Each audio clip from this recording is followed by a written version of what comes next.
யூஎஸோட ரொம்ப ரொம்ப பவர்ஃபுல்லான பொசிஷன், உலகத்தோட ரொம்ப பவர்ஃபுல்லான பொசிஷன்னு கூட சொல்லலாம்.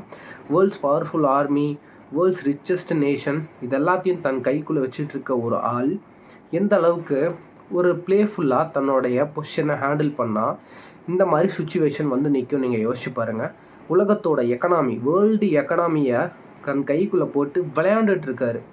டாலர் ப்ரைஸை ஏற்றி இறக்குறாரு, ஆயில் ப்ரைஸை ஏற்றி இறக்குறாரு. தினசரி அன்எம்ப்ளாய்மெண்ட் இருக்குதோ இல்லையா அவங்க நாட்டை பற்றி கவலைப்படுறது இல்லை, மற்ற நாட்டை பற்றி சுத்தமாக கவலைப்படுறது இல்லை. யோசிச்சு பாருங்கள். அமெரிக்கா கம்ஸ் ஃபர்ஸ்ட் அப்படிங்கிறாரு, பட் அவருக்கு லிட்ரலி ட்ரம்ப் கம்ஸ் ஃபர்ஸ்ட் அதுதான் அவருடைய ஒரே ஒரு கோல், ஒரே ஒரு மோட்டோன்னு கூட சொல்லலாம்.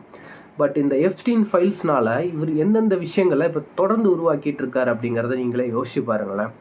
இஸ்ரேலுக்கு சப்போர்ட் பண்ணுறாரு, அதெல்லாம் நான் பேசவே விரும்பலை. ஈரான் நல்லதோ கெட்டதோ அது எதுவுமே நான் பேச விரும்பலை. பட் இதனால் இந்தியா மாதிரி ஒரு கண்ட்ரிக்கு எனர்ஜி லாக்டவுன் வரும்போது தான் இதை நான் பேசணும்னு நினைக்கிறேன். இந்த அக்யூமுலேஷன் ஆஃப் பவரை பற்றி உங்கள் வியூ என்ன அப்படிங்கிறத கீழே மறக்காமல் கமெண்ட் பண்ணுங்கள். நான் எதாவது தப்பாக சொல்லியிருந்தா அதை பற்றியும் நீங்கள் கீழே கமெண்ட் பண்ணுங்கள்.